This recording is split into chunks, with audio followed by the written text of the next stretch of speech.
ସ୍ତ୍ରୀ ଜାତି ଚାରି ପ୍ରକାର। ପ୍ରଥମେ ଆମେ ଜାଣିବା ପଦ୍ମିନୀ ଜାତୀୟ ସ୍ତ୍ରୀ। ଏହି ଜାତୀୟ ସ୍ତ୍ରୀର ଅବୟବ ଠିକ୍ ପଦ୍ମବନ୍ତ ପରି କୋମଳ।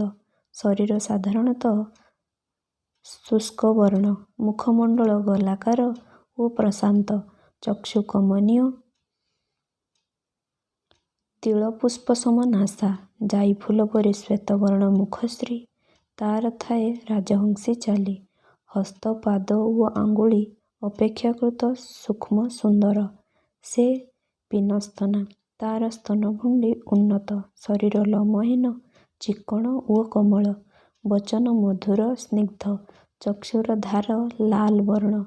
ଚକିତା ହରିଣୀର ଚାହାଣୀ ପରି ଚଞ୍ଚଳ ତାର ଚାହାଣୀ।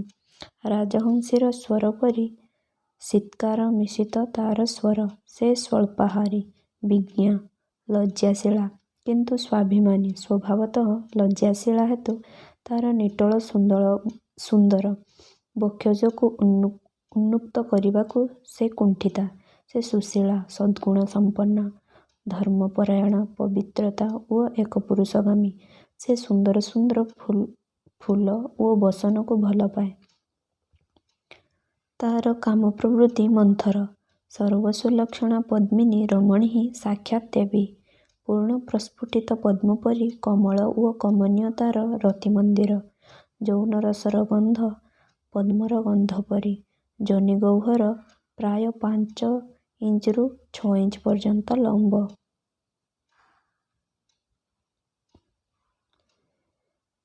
ଦ୍ୱିତୀୟରେ ଜାଣିବା ଚିତ୍ରିଣୀ ଜାତୀୟ ସ୍ତ୍ରୀ। ଏମାନଙ୍କ ଶରୀର ପରିପାଟି କମନୀୟ। ବର୍ଣ୍ଣ ଶ୍ୟାମଳ, ଗଢ଼ଣ ପତଳା। ଶରୀର ସ୍ୱଳ୍ପ ଲୋମଶ। ଉଚ୍ଚତା ସାଧାରଣ। ଉରୁ ଓ ନିତମ୍ବ ପୁଥୁଳ। ଓଷ୍ଠୋଦ୍ଧାର। ମୋଟା ଚକ୍ଷୁ ଉଜ୍ଜ୍ୱଳ ଢଳ ଢଳ। ନାସିକା ମୁଖମଣ୍ଡଳ ଚିକ୍କଣ ଓ ଆକର୍ଷଣୀୟ। ମୁଣ୍ଡର କେଶ ସୁଦୀର୍ଘ ମସୃଣ। ତାର ଚାଲି ଆକର୍ଷଣୀୟ ଓ ଗ୍ରୀବାଦେଶ 3ଟି ରେଖାରେ ବିଭାଜିତ। ସ୍ତନଦ୍ୱୟ କ୍ଷୁଦ୍ର। ସେ ହାସ୍ୟମୟୀ, ମଧୁର ଭାଷିଣୀ, କଳାପ୍ରାଣା, ନୃତ୍ୟଗୀତ ରସିକା। ସେ ସ୍ୱାମୀ ଅନୁଗାମିନୀ।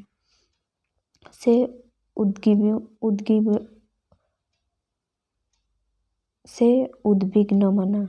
ସ୍ୱଳ୍ପାହାରୀ। ଆଖି ଦୃଶିଆ ବସନ ଓ ଅଳଙ୍କାର ବ୍ୟବହାରରେ ଆଗ୍ରହୀ। ଏ ଜାତୀୟ ନାରୀର ମଦନବେଦୀରେ ଅଭ୍ୟନ୍ତର କୋମଳ ଓ ବାହାର ଗୋଲାକାର। କାମଲୀଳାର କ୍ଷରଣ ପ୍ରଚୁର ଓ ଗନ୍ଧ ମହୁ ଭଳି। ଯୋନିଗହ୍ୱର 6ରୁ 7 ଇଞ୍ଚ ପର୍ଯ୍ୟନ୍ତ ଲମ୍ବ। ସମ୍ଭୋଗ କାଳରେ ଯୋନିପଥ ପିଚ୍ଛିଳ ଓ ଆମୋଦଦାୟକ ହୋଇଥାଏ। ସେ ଶୀଘ୍ର ଚରମ ତୃପ୍ତି ଲାଭ କରିଥାଏ।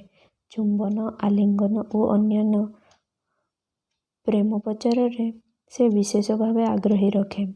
ତୃତୀୟରେ ଜାଣିବା ଶଙ୍ଖିନୀ ଜାତୀୟ ନାରୀ। ଏହି ଜାତୀୟ ନାରୀ ଦେଖିବାକୁ ଡେଙ୍ଗା। ତାର ଶରୀର ଗୌରବର୍ଣ୍ଣ, ମାଂସଳ, ଆଙ୍ଗୁଳି ଲମ୍ବା। ଦେହ ଲୋମଯୁକ୍ତ, ମୁଖମଣ୍ଡଳ ବିଶାଳ।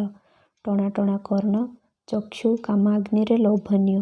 ସ୍ତନଦ୍ୱୟ ପୁଥୁଳ, ଉନ୍ନତ। ଉରୁ ଓ ନିତମ୍ବ ବିଶାଳ। ଅଙ୍ଗ ଉଷ୍ମ, କର୍କଶ। ଶରୀର ସ୍ୱେଦଯୁକ୍ତ ଓ ଉତ୍କଟ ଗନ୍ଧଯୁକ୍ତ। ସେ ବଦରାଗୀ ଓ ରାଗିଲେ ଶରୀରରେ କ୍ଷୁଦ୍ର ଶିରାମାନ ଫୁଲି ଉଠେ। ସେ କଳହପ୍ରିୟା। ଲାଲ ରଙ୍ଗର ଫୁଲ ଓ ବସ୍ତ୍ର ତାର ପ୍ରିୟ। ତାର ମଦନଗୁମ୍ଫାଟି ବୃହଦାକାର ଓ ଘଞ୍ଚ କେଶରେ ପୂର୍ଣ୍ଣ। ଯୋନିଗହ୍ୱର 8ରୁ 9 ଇଞ୍ଚ ପର୍ଯ୍ୟନ୍ତ ଲମ୍ବା। ଯୌନରସର ଗନ୍ଧ ପାଉଁଶ ପରି ଓ କ୍ଷରଣ ପ୍ରଚୁର। ସେ ସର୍ବଦା ସମ୍ଭୋଗ ଆଶା କରେ। ଯୌନ କ୍ଷୁଧା ଉଦଗ୍ର ହେଲେ ସେ ପୁରୁଷର ଆଶ୍ରୟ ନେଇଥାଏ। ସମ୍ଭୋଗ କାଳେ ସ୍ୱାମୀ ଶରୀରକୁ ନଖରେ ଆଘାତ କରିବାକୁ ଭଲ ପାଏ। ତାର ସ୍ୱଭାବ ଆସୁରିକ। ଚତୁର୍ଥରେ ଜାଣିବା ହସ୍ତିନୀ ଜାତୀୟ ପୁରୁଷ।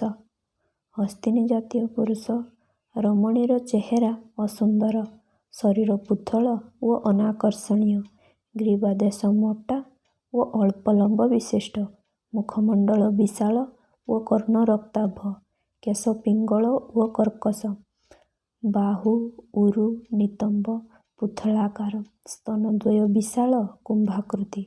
ହସ୍ତପଦର ଆଙ୍ଗୁଳି ଦୀର୍ଘ, ମାଂସଳ। ଶରୀର ରୁକ୍ଷ ବଳିଷ୍ଠ ଲୋମାବୃତ ଚକ୍ଷୁ କ୍ଷୁଦ୍ର ସ୍ୱଭାବ କ୍ରୂର ନିଷ୍ଠୁର। ଖଟା ଆମ୍ବିଳା ଓ ଶୀତଳ ଖାଦ୍ୟ ପ୍ରତି ତାର ଆଦର। ଓଷ୍ଠାଧାର ଅତି ମୋଟା। କଥାରେ ସାବଲୀଳତା ନଥାଏ। ସେ ରହି ରହି କଥା କହେ ଓ ଠିଆ ହୋଇ ମଧ୍ୟ ଖାଦ୍ୟ ଗ୍ରହଣ କରିଥାଏ। ଯୌନ ବିଷୟକ ଆଲୋଚନା ଓ ଥଟ୍ଟା ପରିହାସରେ ଆଗ୍ରହୀ। ବହୁଭାଷୀ ଚଳଚଞ୍ଚଳ ପରିବର୍ତ୍ତନଶୀଳ କାମବିରାଗୀ ପୁଣି ସଙ୍ଗେ ସଙ୍ଗେ କାମାତୁରା। ତାର ଯୋନି ଖୁବ୍ ଗଭୀର ବୃହଦାକାର ଓ ରସଯୁକ୍ତ। ଯୋନିପାର୍ଶ୍ୱ ଲୋମାବୃତ। ହସ୍ତୀର ସ୍ୱେଦ ଭଳି ତାର ଋତୁସ୍ରାବର ପକ୍ଷ।